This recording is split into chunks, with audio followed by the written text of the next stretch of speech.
Now,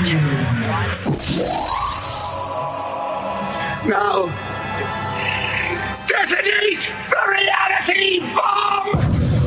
I will build a great, great wall. Some alien race to come down and threaten us. Is the singularity near? The truth is out there. The military-industrial complex. The 7 mountains of the influencers of culture. To be as gods, Change has come to America. Catapult of propaganda. From a secure location on top of the ridge in the heart of the beautiful Missouri Ozarks, this is A View from the Bunker. Now, here's Derek Gilbert. Jesus used stories to convey important truths. I am married to a woman who does that and does it extremely well. In fact, I've even tried my hand at writing some fiction to try to convey truth. And we've interviewed a number of other authors who have used fiction to tell stories that glorify God, Bryan in particular. But even the very first interview on this podcast was Frank Creed, who wrote in a genre that can only be described as Christian cyberpunk, if you can believe that. Welcome to A View from the Bunker. I'm Derek Gilbert. Tonight, we're going to do something different, as we're going to bring to you a new guest, someone who is taking the words that creative writers put to paper or word processor, as the case may be, and then translate those words into believable characters that tell a story in front of a camera. He is part of the cast of a forthcoming project that is slated for release later this year, video series, a new series. And we'll talk about this a little bit more during the conversation, called Half-Blood. And we are honored to welcome to the bunker for the first time, Bryan Sawyer. Bryan, good to meet you, sir. And you as well, Derek. Thanks for having me on. Now, full disclosure for the listening audience, you reached out to me through Facebook some weeks ago. You mentioned you were reading one of my books and using it for background research for a role that you're playing in this forthcoming drama series called Half-Blood. What is your role in this series? What's the story about? And how in the world are you using something that I've written as background material? Well, here it goes. I've been a Christian actor now for about 20 years now. I was originally in the field of music and had a supernatural experience that just scared the dickens out of me. Huh. If you want to go into that, we can go into that. But that changed my whole life. And I started going to church right after that and just kind of trying to get in the word more and just really be a good Christian. Well, out of that, it led to a drama group, and they asked me to be in the drama group. They're kind of like, hey, you look good in the choir. You're not afraid to be on stage. Would you try helping us out with this new drama group? Well, I did and just fell in love with it. And one thing led to another. And before you knew it, I was down at Second City, Detroit, studying under people like Keegan-Michael Key. Oh, wow. Rich Guattari, who was a former SNL writer. And just learned a lot of ins and outs, how to be a professional actor. And then I took a few years off to be a father. And then about 5 years ago, I started getting back into it. Rich had called me back up and he said, hey, what are you doing? You're one of the most talented actors I've ever met. I want you back in. So I got seated back in with him in his master's class. And things have been going really well since then.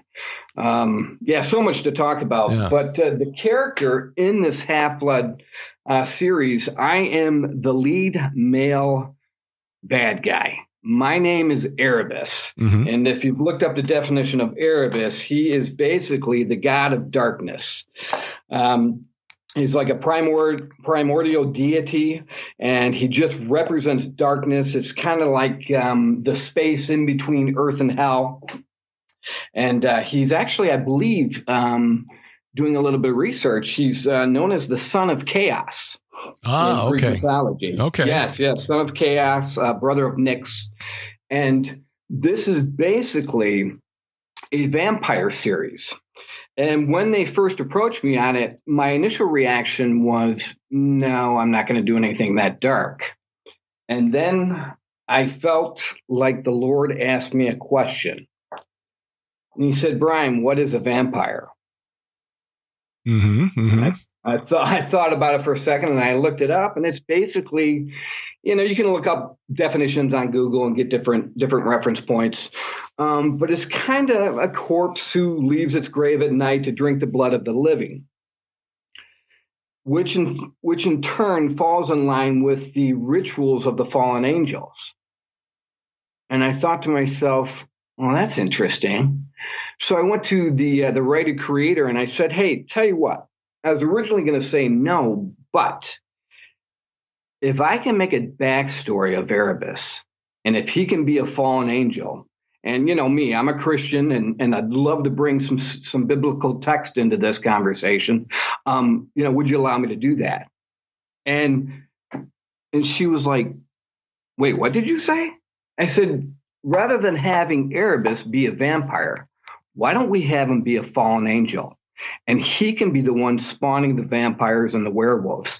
And, these fallen angels, they're here to basically take us hostage, to get us away from the gospel, to get us into our own flesh, just to be instigators. And so I saw Erebus for the first time as this instigator. I had, like I said in the beginning, I was like, no, I don't want to do that. But I had remembered in church many times I'd played the role of Satan. I've acted in front of one kid at the Juvie Hall, and I've acted at the Fox Theater here in Detroit in front of, thousands of people. And I said, you know what? If I can portray this character and bring some light on what's really in the Bible, I think I'm going to do this. So what's neat about this series too is it's not glorifying the dark side. Okay. Like if you go to the Twilight Saga, they're glorifying vampires. Absolutely. If you go to Marvel's universe, they're glorifying these deities and these gods. One thing the creator, she had told me, she said, I want to kind of get back to the original kind of fun, cool horror flicks where they were the bad guys and the humans were afraid of them. So that's what we're looking at with this Erebus character. And because of that, she's led into the heroine of the story. Character's name is Lisa. Will be a child of the light. She will be one that's been tried to be affected, but yet turned. And she will be, God will kind of intercede on her character and protect her from Erebus. And then she will kind of promote the light. So it's going to think Matrix. That idea of the Matrix that's the kind of the storyline they want to run with. You have a choice. Are you going to choose good or are you going to choose evil? And that's really interesting because that's a theme that Sharon has been exploring through 6 novels now, the Red Wing saga.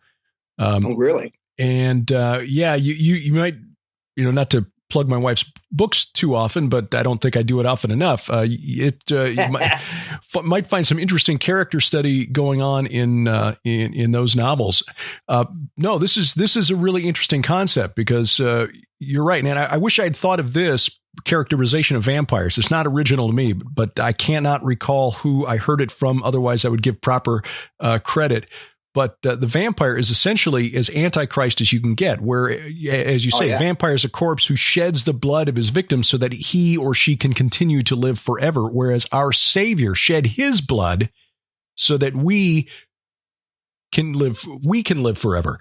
It's just right. Complete reversal of what our Savior did, and where he is light. And we see this in end times prophecy, where we're not going to need the sun in the New Jerusalem anymore because he's going to be there. Amen. The vampire, at least as originally conceived, can't even be out in daylight. So, exactly. Yeah. And you know where that comes from? Do you know where that comes from?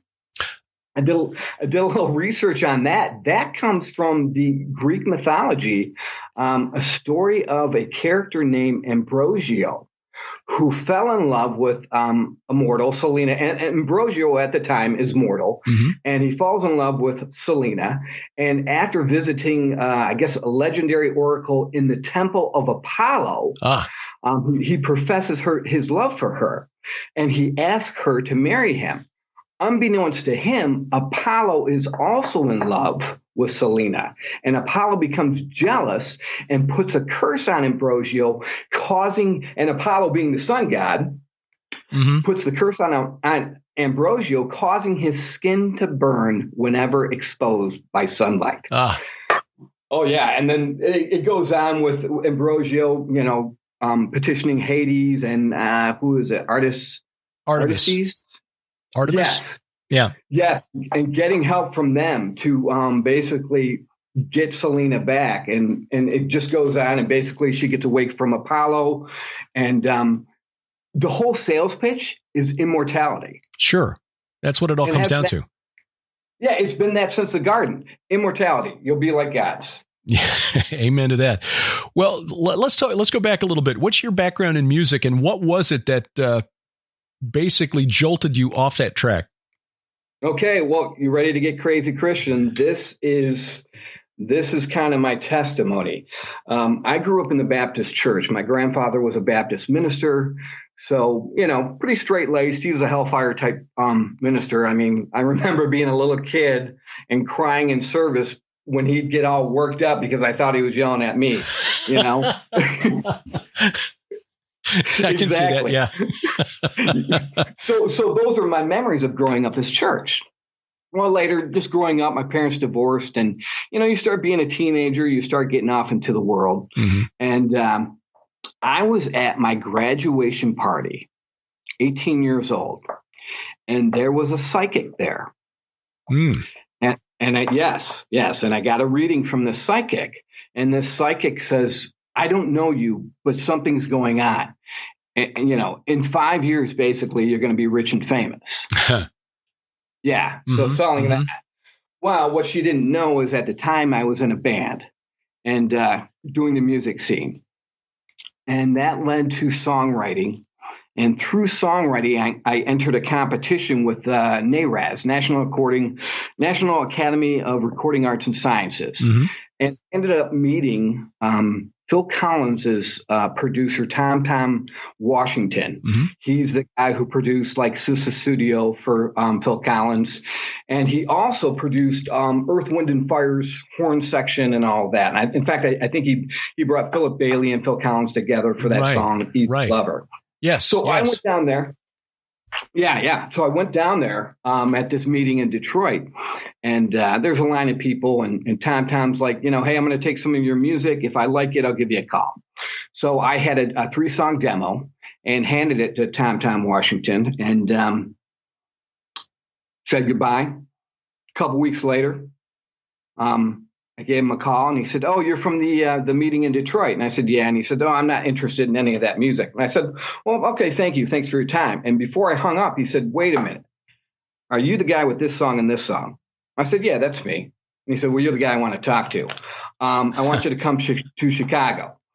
So I went to your hometown, Derek, Chicago. Went into the studios, Tom's own personal studios, and he helped produce those songs and kind of really sharpen them up and make them professional. And then he called New York, and he had producers there in New York, Terry Downs and George Clemens out of Detroit, out of New York. And after they had heard my stuff, they said, hey, your timing's great.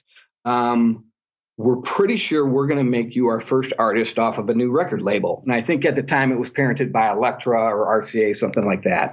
And then they said, hey, do you have a couple more songs? We have songs we need to get to Bobby Brown and Billy Ray Cyrus. I said, yeah, I got a couple of songs, that they can listen to.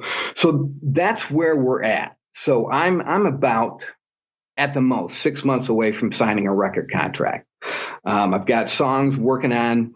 In fact, I finished the Billy Ray Cyrus song.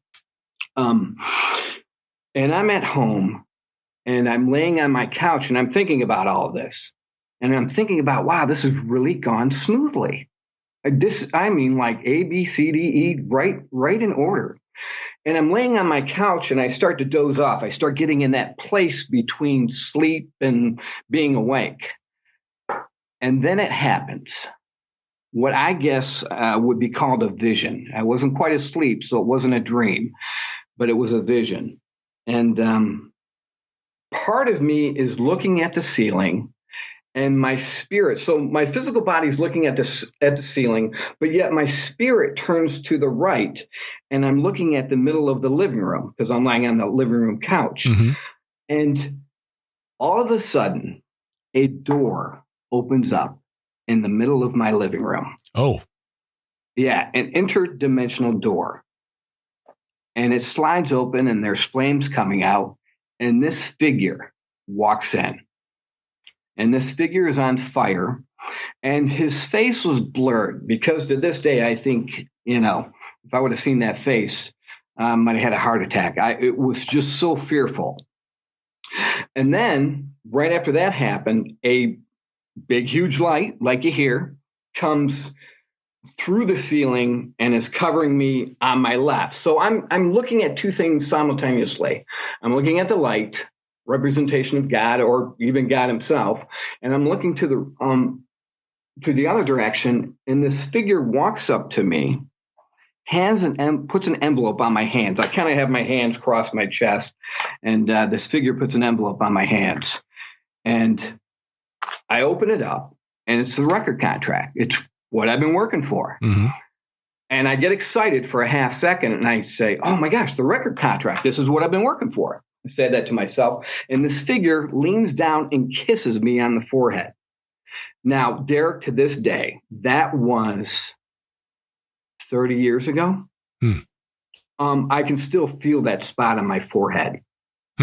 Once that figure, who I assumed was Satan or some dark entity, did that, the light came in very powerful, and this figure looked up at the light, totally got afraid, and ran out, and that door shut behind him.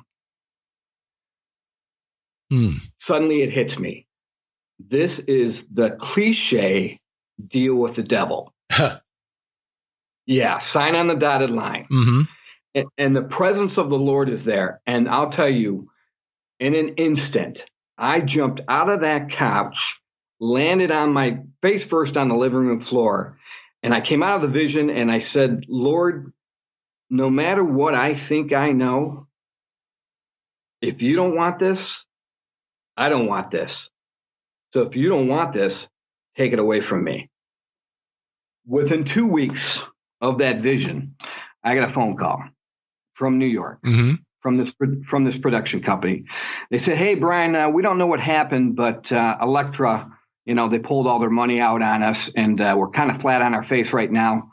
We'll give you a call back when we get back on our feet. So just hang tight. It shouldn't be that long. A few months later, I get a phone call. And by that time, I'm very sober as to what's going on. Mm-hmm. And they said, hey, so, all right, we still on? And I posed the question, well, I'm not sure if I want to do this anymore. Do you guys do Christian music at all? Dead silence at the end of the line. Oh, yeah. So that was it. And I bowed out, and I haven't talked to him since. And I started going to church full time. I got in the choir, got to be friends with the choir director. And I said, you know what, Lord, that was the most terrifying experience of my life.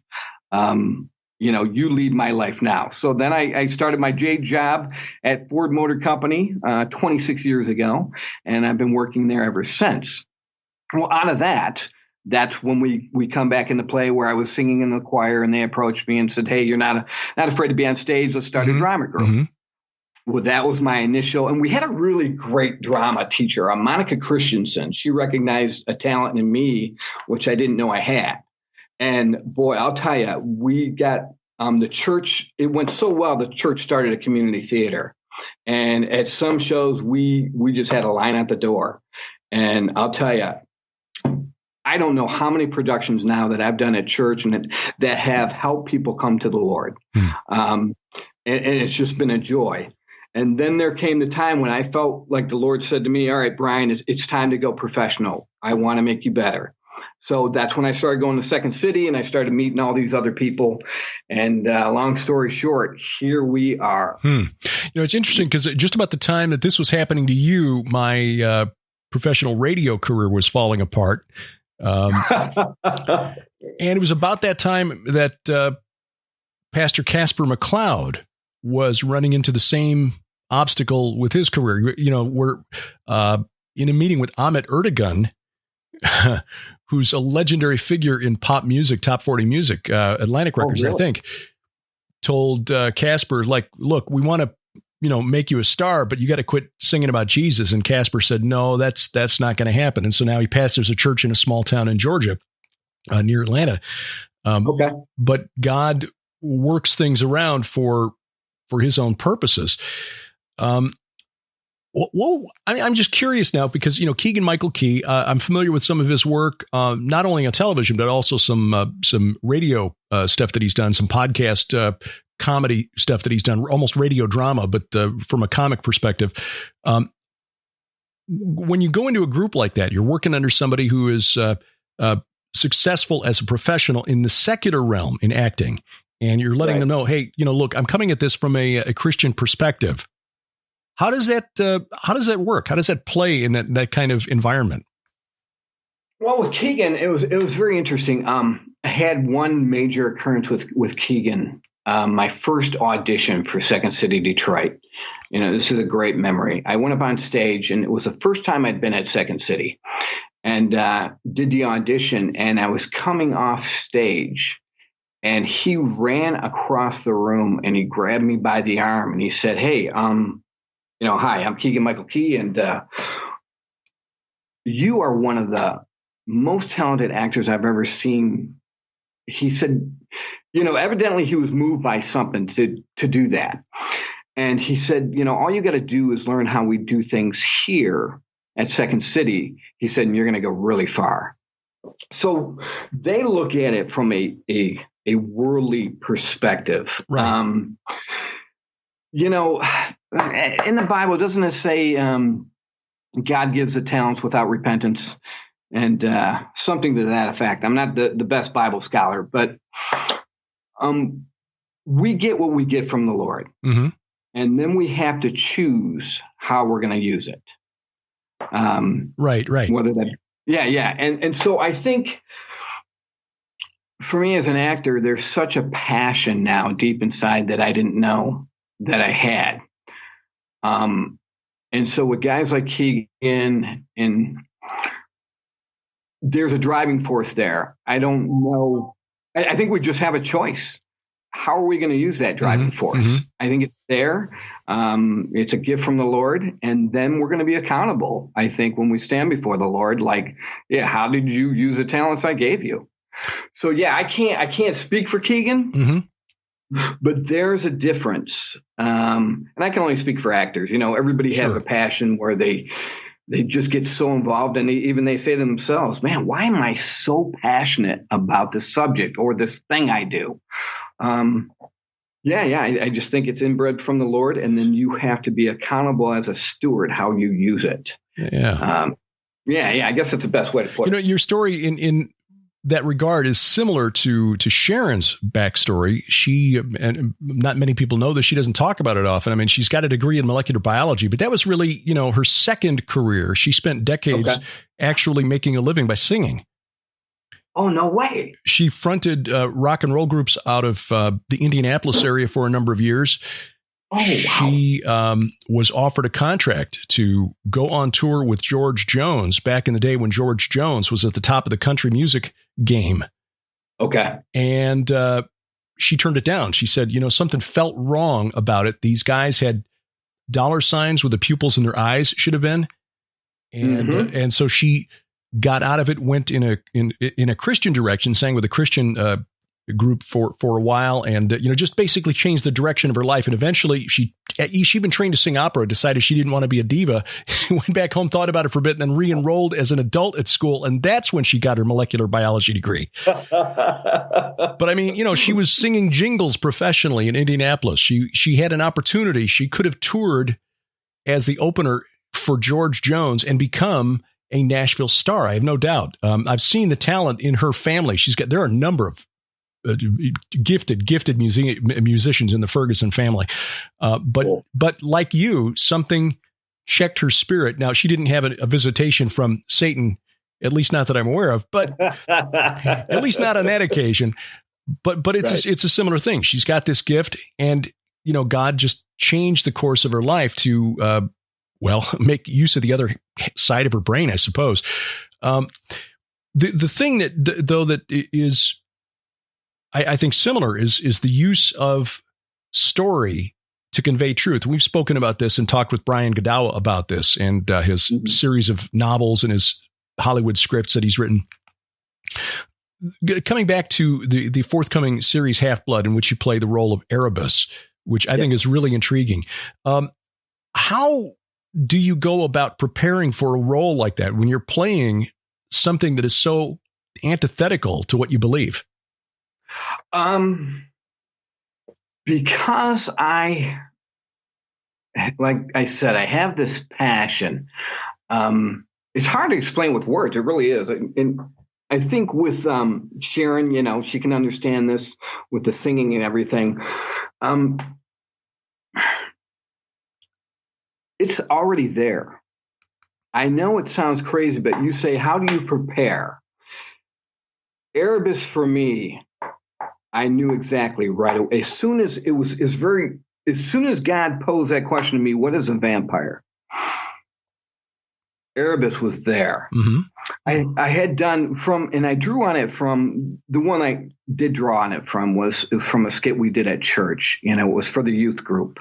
And I came in as Satan, and I didn't come in with the horns on and the red makeup and the tail and the pitchfork. I came in with a suit on. I came in with success. I came in with the idea that I am better than all of you. And to me, that is Satan's downfall. Any of his crew, the fallen angels, that is their arrogance, their lack of humility for a holy God is their downfall. One of the lines, I got cleared to say this, one of the lines I've gotten right in front of me is one of Erebus's lines from the show.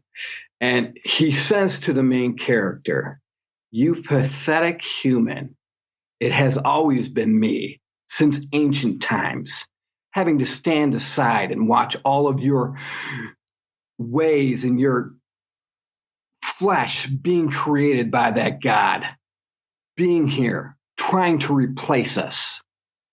So there is an outright jealousy. Mm-hmm, mm-hmm. There is a hatred for us. We're the little brother that came along and stole the spotlight. I don't know. Is that the case? Well, it's interesting that you put it that way, because I've become convinced over the last year that the parable of the prodigal son is really about. I mean, it's not just about the older brother. The Jewish religious scribes and scholars being kind of pushed aside for the church that Jesus was bringing to the earth, bringing to the world. But it was more about, we as humans, as the younger brother, being put out into the world and given the free will to disobey and rebel. And yet you see in Scripture where Paul says, "Do you not know we will judge angels?" Yes. And when we come back and the Lord, runs out and puts his robe around us and says, "Hey, let's have a celebration. Let's have a party." And the older brother, the angels, even the faithful ones, I think to some degree, would have to stand back and say, "Hey, Lord, we love you and we'll do what you want, but what about me?" Right. And there are some, I would imagine, like the character you're going to play in this series, who just could not swallow that.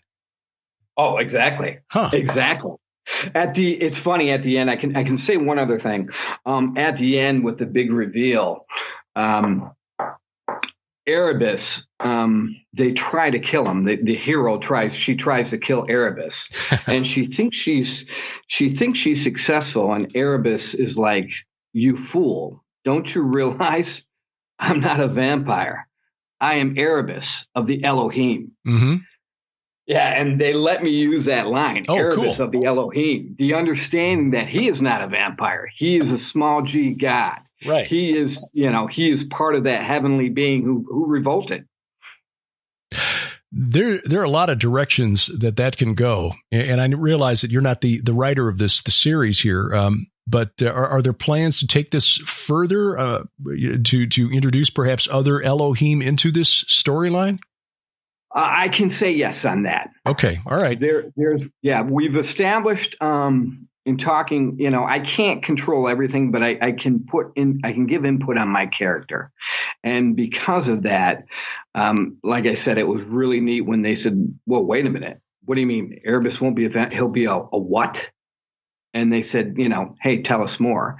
And so for me, I said, I think I want to run with Erebus's backstory being part of the 70 from the Tower of Babel, because weren't the 200 from Mount Hermon, they're in chains of darkness, right? That's correct. That's my understanding. And Revelation 9 would seem to suggest that those entities are in the abyss still and will come out when that gate is unlocked in the last days. So yeah, the 70 from Babel would be the ones that are still running around the earth and convincing humans to worship them.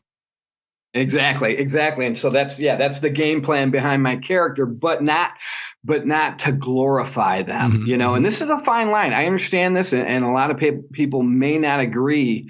As of right now, I'm okay with it, but I'm going to just kind of watch. We're settled for the first season. I'm only privy to the first 3 episodes. We start March 5th. And we're going to film 8 episodes for 8 months. So basically an episode a month. And right now, everything I see, it's keeping to the old style of, the werewolf and like Lon Chaney Jr. and, Count Dracula and all of that. And of course, my favorite, the creature from the Black Lagoon. That's, boy, he was the guy that hooked me back in the day in the 70s when I was a kid growing up. Boy, that scared me the most. But yeah, and even all that, it's like, where did all this, have you ever thought about that? Where has all this horror stuff originated from? Well, yeah. In fact, I've done a number of interviews with Dr. Judd Burton over the years on this podcast, and it seems we do one it's become a tradition since we started this podcast in 2009 that Judd is sort of the Halloween guest, and we talk about that. and his theory is that the rebellion of the Watchers from Mount Hermon and the monstrous children that they created, the Nephilim, are behind the myths and legends of vampires and werewolves and other monstrous creatures. Now, Sharon takes it in a little bit of a different direction in her Red Wing saga, where some of those are chimeric creatures created by the fallen who are still walking the earth today as part of their plan to try. So, I mean, you can go a number of different directions there, but when you start looking into Mesopotamian cosmology, well, even Greek mythology, Greek and Roman, but you carry that back further into Sumerian and Mesopotamian myths of demons and other chimeric monsters that they believed were real. There's some very, very old stories of, that would be recognizable to people who are fans of horror today when you start going back to ancient Mesopotamian stories. So the series, then you say eight episodes for this first season. How is this going to be distributed? Is this going out through like the set top boxes, the over the top boxes? It'll be streaming on Amazon Prime. So yeah, you should be able to access it through your Amazon Prime account. Yep. And right now we have a release date of October 30th. At our table reading last Sunday, they said because there's going to be so much editing and work to do, they may push it to early 2021. But until further notice, we're just going to keep with October 30th right now. But it is a possibility to go into 2021. Well, that would be appropriate. Now, is this being filmed in Michigan? Yes, right now the plan is to there's some West Coast backers is all I'm allowed to say. And it is 10 years ago, Michigan was really booming with the movie industry. Batman versus Superman was filming here. In fact, that was a great production. I was lucky to get on that set. I got a chance to meet Ben Affleck and Henry Cavill and Gal Gadot, what a sweetheart. Got to spend a little bit of time with all of them. I did a lot of the stand-in work and setting up the sound and the lighting, as a body figure. Right. And with Zack Snyder. And I remember being on set with Jesse Eisenberg and Holly Hunter. And I'm just like, this is God. This to be in this position, who else in the whole world wouldn't mind being in this position? And for me as an actor, it wasn't the glory of it. It was the behind the scenes and how movie making is done. And oh, you're going to laugh at this. That day I entered the parking lot and they're like, okay, Bryan, hey, you got to be over on whatever, set B. Go in there, take a left, go right, take another left, go right, and then, you should be at your holding area. So, Derek, I walk in there and I'm like, wait a minute, left, right. So I just start walking. As I'm walking, it gets darker and darker and darker. And I'm thinking to myself, well, this is not the place I should be at. And so my eyes are starting to adjust to the darkness. Mm-hmm. They adjust and I go, holy cow, I'm standing in the Batcave. This is the Batcave. I can't believe it. So I'm looking around in the Batcave, for a few minutes. And then I'm like, you know what? I better get to the meeting. So I get to the meeting and we're just talking about what's going to happen throughout the day and everything, the setups.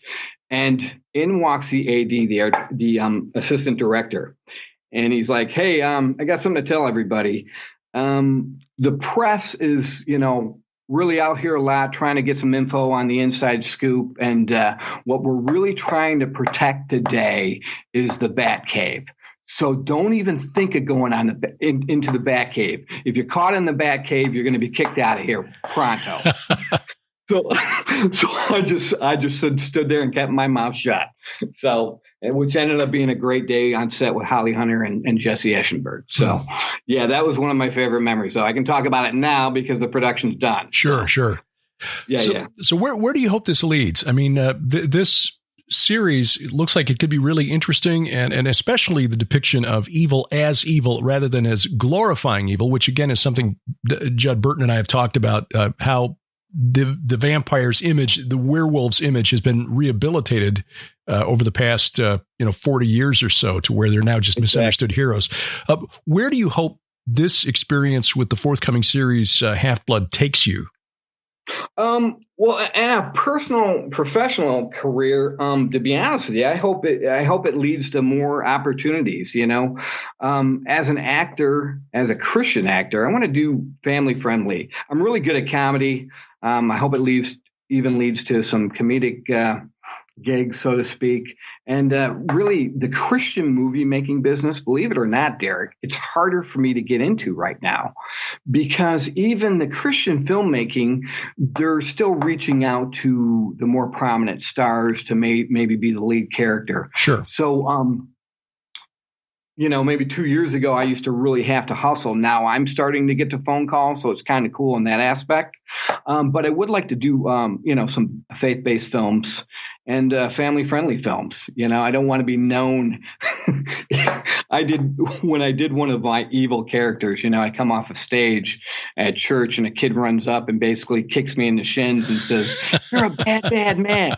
Yeah. So I don't want to be, put in that category for the rest of my life as a Christian actor, but so hopefully more opportunities, but with every opportunity, I keep it before the Lord and try to do the best I can. So for me, I'm just asking for prayer out there that this does go in the right direction, that, in years to come, this can be kind of looked back on like the Matrix is, where it is a, take the red pill or the blue pill, choose you this day, blessing or cursing. That's my hope, One of the things, and this is just a random thought that I should have probably popped in a little earlier in this discussion, but one of the things that really makes a villain an intriguing character is just those few moments when he appears either vulnerable or sympathetic. I mean, in other words, so that he's not just a one-dimensional cardboard cutout who gets moved around inside the plot to, advance the plot, just a plot device. Exactly. I'd read once that the secret to good writing is writing each character as though the character believes that the entire story revolves around him or her. Correct. Yes. And of course, so each one in that story believes that he or she is the hero of the story. So in Half-Blood, you're playing Erebus, the ancient Greek primordial god of, eternal darkness. What do you look for that element of pathos or vulnerability or something that where somebody can look at that character for a moment and say, you can almost see right there why I get why he thinks he's the hero of this story now. He's still evil, but I can understand where he's coming from. What are you looking for to really flesh out that character? Yeah, there's a scene where I kill one of my followers, and when I have to do this, I'm upset about it because that character's name is Angelina, and I say to Alexander, who Angelina is Alexander's sister, and so I kill Angelina, and I'm telling Alexander, hey, listen, I was very fond of Angelina, but she stepped out of line. And I had to do what I had to do. And there's a moment where you can see a little bit of, I don't want to say tenderness, but sorrow. And so that would be for me, that would be the underlying. See, now it's coming to me now. You're even helping me out. There is sorrow inside of Erebus. But yet in that scene, he quickly comes back to the man in charge. He's referred to as a supreme leader. And that leads Alexander to want revenge, and then running into Lisa, the hero, and they bond together to become children of the light, to bring the good back into what Erebus has destroyed, because Erebus is like an infection. He is going through and just infecting people and just really mingling evil with humanity. But back to Erebus. So there is a sorrow in Erebus. So the fallen angels, going back to, let's say, Mount Hermon, and they cohabitate with the earthly women and they spawn children. Those children died. I'm sure they loved those children. Right. And did God make them fight the first generation? I'm trying to recall all my studies. Make the first generation of the offspring of the fallen, the Elohim, fight each other to the death? There's some differences of interpretation there. Depends on which, and it depends on where you look in the Enochian literature. In fact, in First Enoch, there's a suggestion that there's even a third generation there. The first generation of offspring were called giants, and the second generation were called Eliud, which means gods of glory. So, but I think just looking broad strokes, the Nephilim, the mighty men who were of old, were destroyed in the flood. And that first generation of the Watchers who descended to Mount Hermon were forced, to watch, presumably, because they were chained in gloomy darkness, according to 2 Peter 2:4 and Jude verses 6 and 7. I was going to rabbit trail there, but forget that. But I know you got to be careful. But they will. Those entities who watch their children die, they get out at the end and they get a certain period of time to torment humanity, according to Revelation 9. You can understand their motivation. They're going to do to humanity what God did to their children. If Erebus is of this second generation, one of the 70 who was placed over the nations in Deuteronomy 32, verse 8. Correct. And he didn't have children. Right. It really depends, though, because according to Dr. Michael Heiser in Genesis 6, it said, the verse that reads, when the sons of God went into the daughters of men, the word when can be translated as whenever. So those who believe that there's a second incursion of giants after the flood, there may have been more created after the flood. Gotcha. Don't know. The Bible's not clear on that point.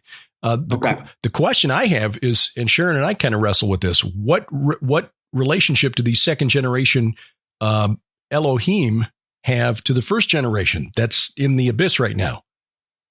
Because it would seem to me that when you look at the worship and veneration of gods like Molech and Kronos and Baal Haman and Saturn, who demanded child sacrifice, even into the Christian era, you had Roman and Greek historians talking about, writing about those nasty Phoenicians at Carthage who are still sacrificing children to Baal Haman, who was Kronos, who, if you know your Greek mythology, he was the god who ate his children because it was prophesied they would overthrow him. Wow. But he's still clearly having some influence over the world today. So what's the relationship between Satan and his minions and Kronos, Shemiyaza of the Watchers and that group? Are they still in touch somehow? Exactly. Do you think, I got one more question. It's funny because I have questions for you too. Do you think Satan, so he's the initial rebel in the garden. Right. Do you think he was an instigator of the 200 and then an instigator of the 70? Wouldn't that be intriguing if that was the case? If Satan somehow instigated these 200 to come down and say, hey, these human women down here are pretty hot. Right. And, exactly. and they come down and they get involved and God says, no, we're not doing that. And puts a stop to it. But by creating these children, the book of First Enoch is clear that the spirits of the Nephilim became demons who torment humanity. Right. Who are, in later times are called Rephaim and venerated by the Canaanites and the Amorites. And then the Greeks called them heroes. The word hero had a much different meaning in ancient Greece than it does today. The hero was a demigod who could still, his spirit or her spirit could still influence the lives of mortals, and they attracted cult. You had to feed them sacrificial meals, just like the Canaanites did with the Rephaim. What if all of this was plotted by Satan to create a spiritual demonic army? That has been my question. I asked you that. That was one of the first things I asked you. Because for some reason that's in my psyche that I wonder if Satan did instigate all of this. Is he the original one and then they just, kind of followed suit like dominoes? Well, here's the biblical evidence. In the New Testament, Jesus refers to Baal as Satan. In Matthew, and I forget the chapter, I think Matthew 12, but anyway, where Jesus is confronted by the scribes and Pharisees who accuse him of casting out demons by the power of Beelzebul, which means Baal, the prince of demons. Jesus said, how can Satan cast out demons by his own power? His house will, how will his kingdom stand if he's fighting against himself? So he equates Baal, the storm god, who is also called Zeus and Jupiter and Thor and, so on, as Satan. And in these Rephaim texts, where the Rephaim, the spirits of these Nephilim, are summoned to a ritual meal at the tabernacle of El, or the threshing floor of El, who is another name of Kronos, Saturn, Baal, Haman. So summoning these Rephaim spirits to a ritual meal on the summit of Mount Hermon, where they arrive at dawn of the third day in these pagan texts. Wow. Yes. They are called warriors of Baal. Right. So... And they are also called travelers in the sense that they cross over or travel from one plane of existence to another. So I think. Oh, and that's going to be, speaking of that, that's going to be in the series too. Erebus's lair, so to speak, he is going to have a doorway with a guardian that is a realm doorway where he's able to go in and out of the different realms. Mm-hmm. And also, with everything you're just saying, Erebus, there's going to be a line, and they have asked me to fashion it, so I've been kind of working on it, where they're asking about me, and I'm like, well, you know me as Erebus, and I want to bring in the Bible at this point and say, you may also know me as Dagon or the Prince of Persia or Ramon. I want a direct connection with the Bible on that specific line.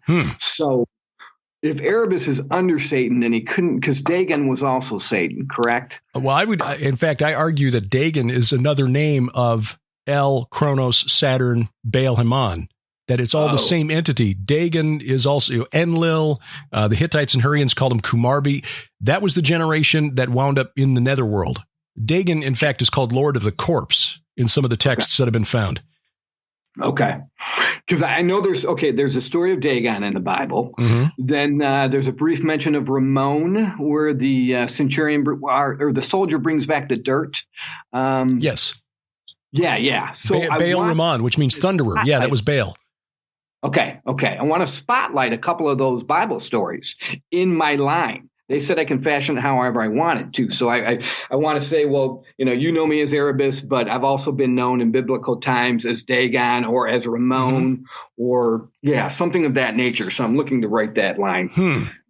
And Well, I think I want to draw attention to what's going on in the Bible. You know what's intriguing, and Sharon and I were talking about this, and to listeners who are listening in on this conversation, appreciate you listening as we're just kind of spitballing ideas here.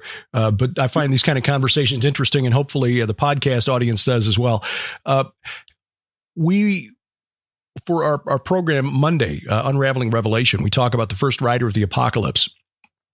And that's the rider on the white horse who's given a crown of victory and a bow, and he goes out to take peace from the earth. And there are, for 2,000 years, Christians have been arguing over, well, who is he exactly? Some think he's the Messiah. Well, no, because he's got this crown of victory, not the crown of royalty, and he's taking peace. Right. Yeah. Okay, well, it's the Antichrist. Well, yeah, but you could argue that he started riding in the first century. Still could be the Antichrist.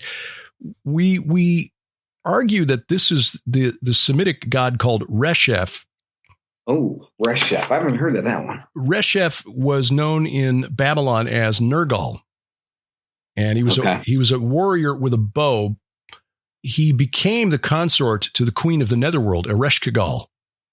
Oh, wow. And became the gatekeeper of the underworld. And he was also a god of plagues. He would send plagues around the earth. Okay. I'm writing it, you're talking. And in Revelation chapter 6, the bow that he has is called a toxon, Toxon, from which we get the word toxic. Sharon, sure. Yeah, Sharon pointed this out for the program that's going to run on Monday. Well, by the time this goes up on the web, it'll be the current program. So if you haven't watched Unraveling Revelation, go to unravelingrevelation.tv and watch the most recent program on the first rider of the apocalypse. But here's the kicker, and this is why I think this is so fascinating, because this particular entity was known as a charioteer, a chariot warrior, because in the ancient world, it was believed the chariot, among the Mesopotamians, the Greeks modified this, but the Mesopotamians, the Amorites, the Canaanites believed that to cross over into the nether realm, you had to ride a chariot. The Rephaim spirits in those Rephaim texts were summoned. They would mount their chariots, travel first one day and then another. They arrived at the threshing floor of El at dawn of the third day. Wow. In fact, the little household gods, you remember the story about Jacob's wife, Rachel, stealing the teraphim from her father, Laban, and he chased after them. Those were the family spirits. Those were the ancestors who had to be summoned to a ritual meal every 30th day. The 30th day of the month was the night of no moon, when the veil between the worlds was thinnest. Right. Anyway, it's been found at many of these Amorite sites in the ancient world that these little statues were seated in little model chariots because they had to cross over. Okay. Wow. So you got this guardian, or rather this plague god who spreads plague with his arrows. He rides a chariot to cross over. He's the gatekeeper for the underworld, allows the sun deity to go into the netherworld every night to judge the dead. But by the time he gets to Greece, he suddenly gets the reputation of being a sun god, because he was also known to the Greeks and Romans as Apollo. Yep. But it turns out Apollo was a charioteer, but Helios was the sun god. Okay. So this guy Apollo, and scholars agree that that Apollo is just a short form of Apollyon, who was the king over those in the abyss in Revelation 9. Yes. So yes. So you're getting speculative here, but I wonder, this could be an interesting connection, an interesting direction. Like there could be a big reveal on that. Yeah, I think so. I mean, they're very enthused by the storyline. So if I can do it properly, then I can point that character, and as people see that character, they'll kind of be like, "Whoa, that's in the Bible," and that's my idea behind the character. I also want to include what is the woman goddess? Inanna, right? Inanna? Yeah, Inanna. Yeah, Inanna, Ishtar. Astarte in the Bible, or Ashtoreth. Okay. But to the Greeks and Romans, Greeks and Romans called her Aphrodite and Venus. Oh, okay. I'm writing Aphrodite because, let me see. It is in your veneration book where I first crossed her, Inanna.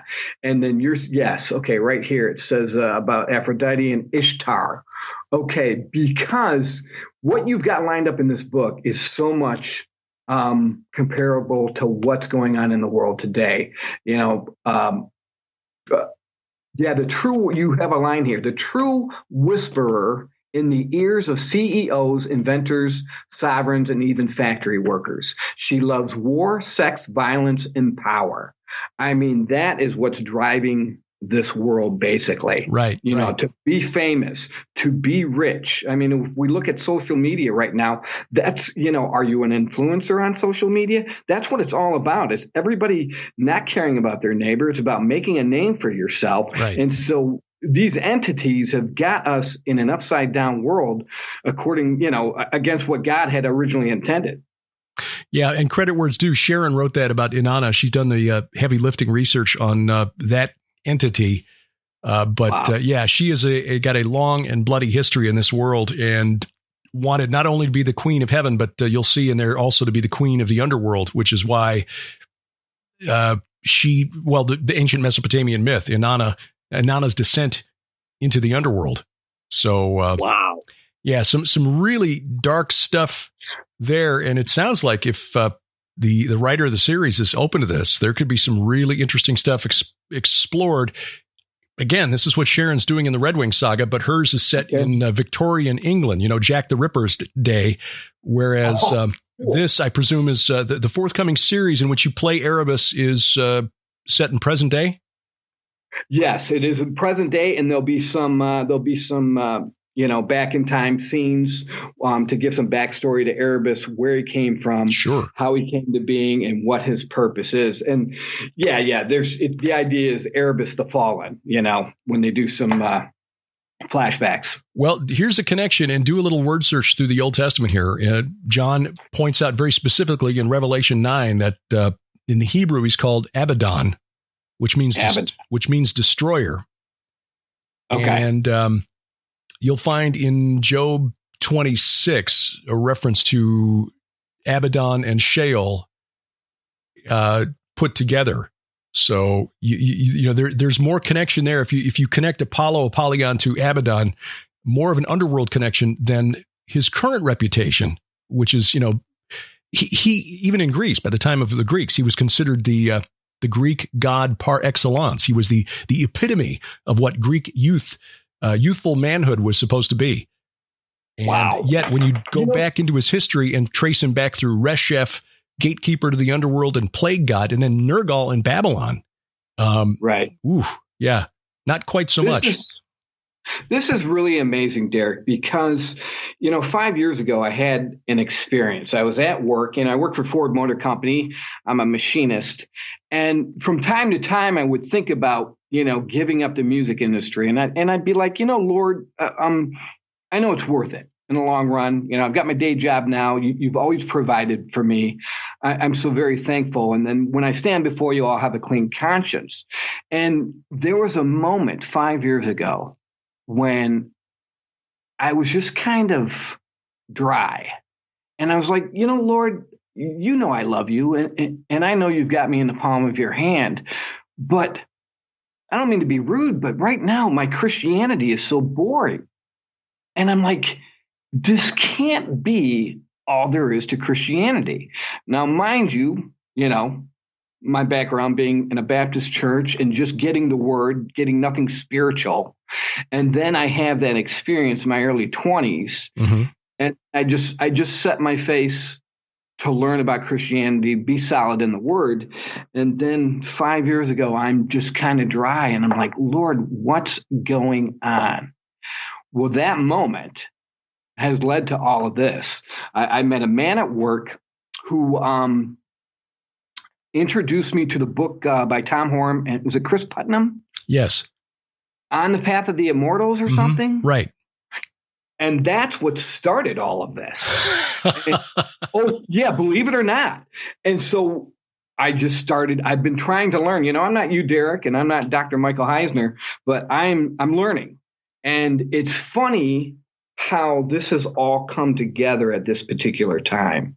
So, tell Sharon I said thank you about the part about Inanna, because they were looking for a female rival to Erebus, who who would have great power, but there would be a little bit of infighting between Erebus and another character. Because at one point, Erebus is bowing down to something, an entity, and we weren't sure what it was. And I thought, well, maybe it can be Satan, but now we're thinking, hey, maybe this Inanna character. Yeah. What's interesting, and we've talked about this recently on Unraveling Revelation as well, because those 7 churches in Asia, and I used to have them all memorized. Let's see if Ephesus, Smyrna, Pergamum, Thyatira. Right. Yeah. Anyway. No, I know what you had them once. Yeah. Anyway, almost every one of those cities had temples to Apollo, Zeus, and Artemis. And Apollo and Artemis were twins. Okay. Oh, I didn't. Okay. Yeah. Sharon argues that Artemis was another aspect of Inanna. And you remember a hermaphrodite? Well, not necessarily, because when Jesus said, the angels in heaven neither marry nor give in marriage, they may be genderless.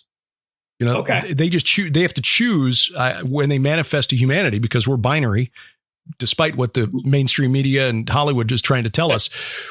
They pick one because it's weird, but I argue that the war god, Chemosh of Moab, who was also Ares and Mars to the Greeks and Romans, was just another aspect of Inanna. Uh-huh. So, wow. Yeah. So, I mean, how did what finger puppet do they want to put on to masquerade when they enter our time-space continuum? Oh, exactly. So they can play a role just as an actor can play different roles. It's just they can do multiple roles at the same time because they're operating in more dimensions than we are. For sure. So Artemis could be another aspect of Inanna. Okay, cool. And, be a twin of Apollo. But remember, at Ephesus, one of the 7 wonders of the ancient world was that temple of Artemis. Oh. She was also called Diana of the Greeks. Oh, my goodness. I mean, that was where Paul almost got killed because he was preaching the gospel, and suddenly the silversmiths who were making all these little statuettes, I guess, of Artemis were losing business. But yeah, one of the 7 wonders of the ancient world was the temple of Artemis at Ephesus. And isn't it interesting that was one of the churches? In fact, the first church that John was directed to write a letter to in the book of Revelation. So this is just so ingrained in our history. Oh, my goodness. Yeah. In some aspects, it's very scary, but in other aspects, more Christians need to know about this dynamic of the Bible because, yes, I know Yeshua is all loving and he laid his life down for us, but, that second half of it is that he came to destroy the works of the devil and the devil's crew. And I think if we... hey, maybe all we need is the first half for salvation to make it to heaven. But the Bible also says, study to show yourself approved. So for how long has this stuff just been left out, especially in Western society, that we're not being taught this, and especially in the Church of America, the USA? We're missing so much, and it brings the whole picture together. It connects all the dots. Yeah, well, it's like the line from The Usual Suspects, which actually was borrowed from the French author Baudelaire in the 19th century. The greatest trick the devil ever pulled was convincing the world he doesn't exist. Yes. And, so hopefully with Half-Blood and Bryan Sawyer in the featured role of Erebus, which tentatively at this point scheduled to release on Amazon Prime around Halloween this year, October 30th. We will start to see some of this trend begin to reverse, where we can see, hey, their principalities and powers are real, and they're not just because they're divine doesn't mean they're good. Test the spirits, Amen. John wrote, for they're not all of God. So, Bryan, is there a website yet for the production, or how will people be able to find out more about Half-Blood and the progress toward this coming to screen? At this point, you want to jump on IMDb and punch in Half-Blood 2020, or you can just Google it. Half-Blood 2020, and it should have a link to the IMDb profile, and you can get a synopsis there. You can check out some of the characters, and I hear in season 2 we'll bringing in a Hollywood name So right now they're wanting it to be very gritty, try to get a cult following and just be kind of raw. Mm-hmm. So, but yeah, second season, they're talking about bringing in a Hollywood name, and we'll see how it goes. Right now, I'll tell you, I've been table reads and wardrobe and makeup tests and promo videos this past week, and it's very exciting right now. So I would appreciate prayers just from everybody. Amen. We will do that. I'll put a link in the notes to the IMDb site. I'm looking at it right now, and we will follow along and hopefully circle back around and talk with you as we get close to, and maybe some other production team as we get closer to the release of the series. I'm really intrigued by the premise and look forward to seeing how it comes about. Definitely. Sounds good, Derek. Thank you so much. Appreciate your time tonight, Bryan, and God bless you, brother. You too. Say hi to Sharon for me. Oh, and hey, sorry about the passing of Sam as well. Well, thank you. Thank you. Bryan Sawyer, he'll be featured in the upcoming series Half-Blood, which should start later this year or early next year. We will keep you posted. Very interested to see how they spin out this story. It is secular, but interesting to see that Bryan may be working some actual divine council theology into the mix. That's what we're called to do, try to preach outside the choir. Coming up, we're going to talk a little bit more about the coronavirus outbreak and bad information. A View from the Bunker continues after this. Unveiling the ancient realms of demonic kings and Satan's battle plan for Armageddon. SkyWatchTV is proud to announce 2 new special offers. The Veneration Collection with optional Red Wing Saga series. Sold separately, this exclusive offer retails for $90. Yours now for only $35 plus shipping and handling.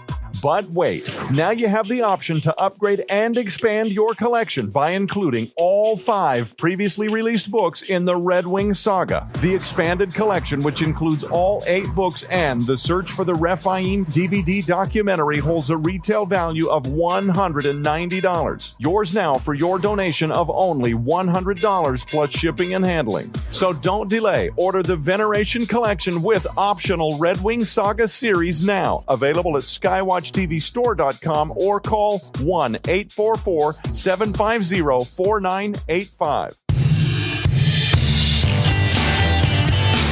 Talking the Walk every Sunday night from the beautiful Missouri Ozarks. This is A View from the Bunker. I'm Derek Gilbert. Follow us on the Soch Meds. We're all over the Soch Meds. On Twitter, @ViewFromBunker or @Derek Gilbert. Facebook, View from the Bunker. And on the new social media sites, Parlay.com, SaviorConnect.com, and Gorf.social. Gorf.social. Handle there at each of those, Derek P. Gilbert. Of course, the easiest way to keep track of us is download our free mobile app. We've got an app for Android and an app for iOS. They're both free. Links to both of those app stores at vftb.net. And that is, of course, the global hub for A View from the Bunker. So next Sunday night, Raymond Ibrahim joins us. He is the author of Sword and Scimitar, among other things. You might remember a year ago, he was invited to speak at the Army War College, but then he was disinvited when the Council on American Islamic Relations protested because they didn't like the history that he was going to talk about, 14 centuries of Islam's war with the West. They accused Raymond, who is a Christian of Egyptian extraction, of being a white supremacist. Get that. He is of Egyptian ancestry and he is a white supremacist. Well, this year anyway, the Army War College did not renege on its invitation. He said it went better than expected. So we're going to talk to him in the next couple of days and have that for you next weekend when we'll be in Dallas for the Remnant Warrior Conference. We'll talk about that in just a moment. First, as we record this on Sunday, March 1st, the coronavirus outbreak continues. The official numbers as of this point, 88,367 cases and deaths now over 3,001. A lot of that depends on the accuracy of those numbers from China. There's some reason to question the accuracy of those numbers from China. But the big news the last week or so seems to be the spread now in South Korea and Italy. 586 new cases in South Korea, 3,700 cases there. In Italy, almost 1,700 cases, 566 new ones in the last day or so. And Iran getting close to 1,000 cases with 54 deaths there. More deaths in Iran than anywhere else except China, of course, with 2,870 reported. The Diamond Princess, that's the cruise ship in Yokohama Port in Japan, 705 cases, 7 deaths, 1 new death reported from those infected on that ship. Of course, President Trump addressed this earlier this week. Those who want to dislike the president just are going to look for reasons to politicize it. I really wish they wouldn't. This is one of those subjects where you just want to take Democrats and Republicans and just knock their heads together and say, look, for this one topic, can we just agree that public health and safety is more important than who's going to win in November? Please? That won't happen, of course. But this could be the black swan event that not just affects 401ks, as we saw the market go into correction mode this past week. It, if it really tanks the economy, could give Democrats and never-Trumpers plenty of ammunition to accuse him of mishandling the situation, even though there's really not a whole lot that he could do. To his credit, he did clamp down on travel to the affected areas in China pretty early on. Was accused of being a racist, in fact, for doing it, not just by the Chinese, but some here in the United States as well. And of course, some of those who were accusing him of being a racist for jumping on the travel restrictions are now turning around and saying, now you're not doing enough to protect us. Again, knock heads together, cut it out, quit politicizing this. Public health, more important. Now, I do want to mention one thing, and I want to say up front, if you're one of the folks who sent me a link to this video that I'm going to talk about, please don't be offended. Don't take this personally, because I'm not trying to single anyone out or criticize anybody. I just want to hopefully bring a little calm to a subject that is being politicized on the one hand, but on the other side, it's being used to generate clickbait videos on YouTube. Now, this one in particular is from a woman named Dana Ashley, and she appears to be a very nice lady. She appears to be a sincere believer in Jesus Christ, and the kind of person Sharon and I would probably like getting to know. We'd probably enjoy, sitting and talking with her over coffee at some point. But the video that she's sent around, which has gone viral, you may have seen it. It's titled "The Best News Re-Coronavirus You've Heard All Month," kind of.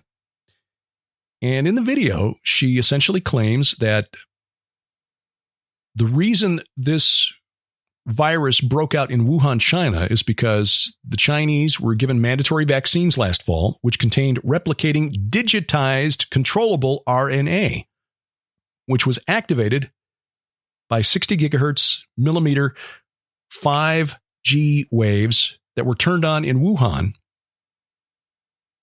where it's one of the early adopters of 5G technology. That's the next generation cellular telephone technology that's going to deliver videos and data to our phones and tablets much faster than the current 4G technology. Well, yeah, but as I mentioned, we've also seen pockets of outbreaks in South Korea, Italy, and Iran, and especially in northern Italy and Iran. I don't think you can connect those clusters with 5G. Secondly, digitized RNA. I am not sure that even exists outside of the X-Files. Or the Armageddon strain, Sharon's novel from 2004, in which she used something very much like that as a plot device. And she graciously allowed me to steal that idea and some of her characters from my novel, The God Conspiracy, which was published in 2005. So 15, 16 years ago, we were writing this as fiction. But that's the point. It's fiction. RNA is a protein or built from proteins. And essentially, viruses are just little organic machines that go into cells and hijack the cell's production capacity to turn it into little Xerox machines to crank out more copies of the virus. No evidence that somebody could digitize it and then activate it through millimeter wave technology. No evidence whatsoever. In fact, millimeter wave technology isn't even supposed to penetrate human skin.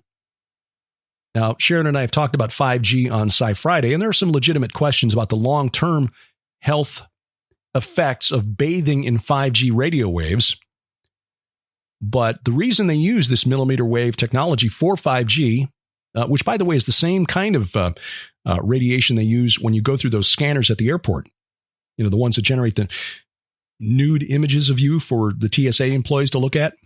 I mean, it penetrates your clothing, but it doesn't penetrate your skin. So even if the Chinese were given some new, never before seen digitized RNA in vaccines last fall, the millimeter wave, 5G waves wouldn't even penetrate their skin to activate them.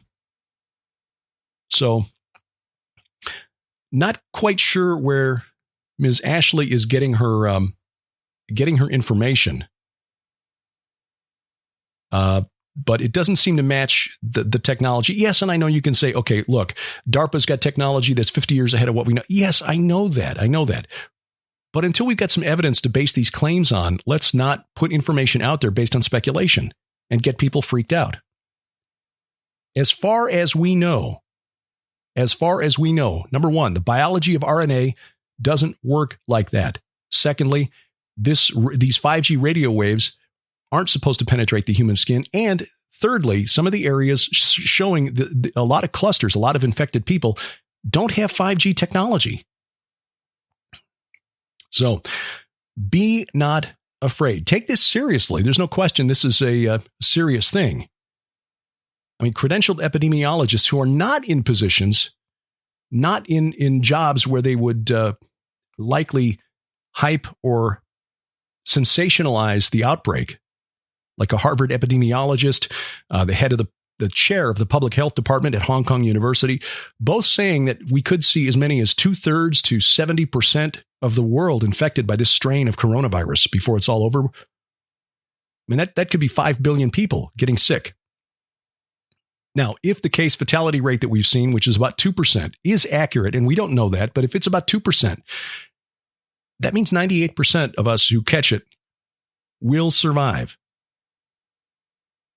Now, that's not to diminish those numbers, because 2% of 5 billion is still 100 million people. So we're talking Spanish flu level death toll potentially from this disease.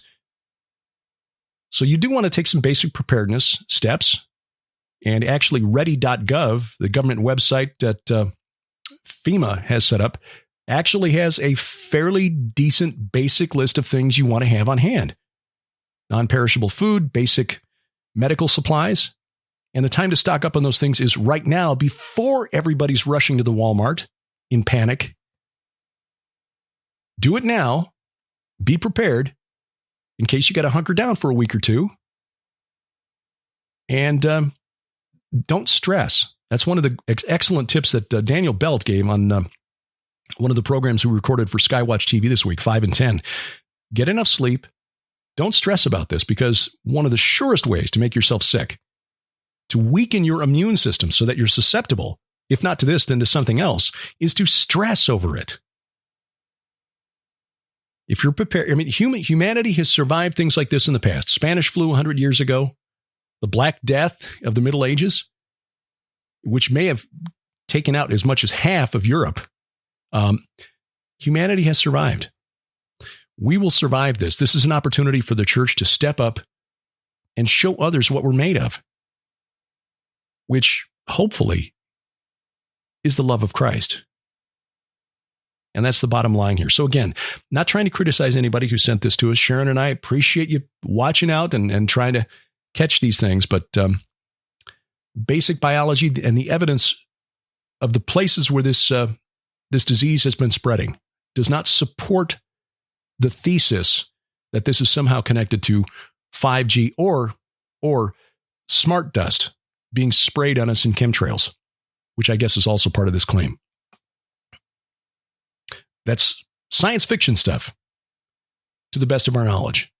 Now, if we come up with hard evidence that says otherwise at some point, we'll admit that we're wrong. But at this point, it doesn't seem to be the case. The best preparedness, make sure you've got extra stuff on hand, and get in the habit of washing your hands with soap and warm water, and try not to touch your face. That's something I got to work on because I just love to fiddle with that mustache and beard. Anyway, as I mentioned, we're going to be in Dallas this weekend for the Remnant Warrior Conference. That's Thursday through Sunday. We'll get there on Thursday afternoon, March 5th through 8th. Hilton DFW Lakes Conference Center is the location. That's Grapevine, Texas. Use promo code Gilbert20. Why? Because it'll save you $20 on tickets, and there are fewer than 30 left. As far as I know, I think we're about 24 seats left in the lecture hall. But you can still stream the video and get all the presentations delivered in HD video. The promo code Gilbert20 will save you 20% on the cost of streaming video, which is only $39 to begin with. So this is a really good deal. HearTheWatchmen.com for information and registration. Then, Scottish Bible Prophecy Conference in Troon, Ayrshire, Scotland, April 24th through 26th. Sharon and I will be there with Pastor Billy Crone, evangelist Stephen Wright from Northern Ireland, and Jim Barfield, director of the Copper Scroll Project. Each of us speaking each of those 3 days. This will be a nice, intimate event. So if you want to ask questions, we'll have plenty of opportunity to talk with you and answer those questions. If you can be there, April 24th through 26th in Troon, Scotland. It's at Walker Hall in Troon. Please join us. For information and registration, ScottishBibleProphecyConference.brushfire.com. Other conferences, well, we got plenty of those coming up later this year. We got a complete calendar at gilberthouse.org, gilberthouse.org, and you'll find all of those there. Please remember, SkyWatch TV's tour of Israel in October with the optional 4-day extension to Sardinia and a separate 8-day tour of Sardinia. See the Giants' tombs, the ziggurat of Monte Dakota, and more. For information, the new website now, skywatchinisrael.com, skywatchinisrael.com.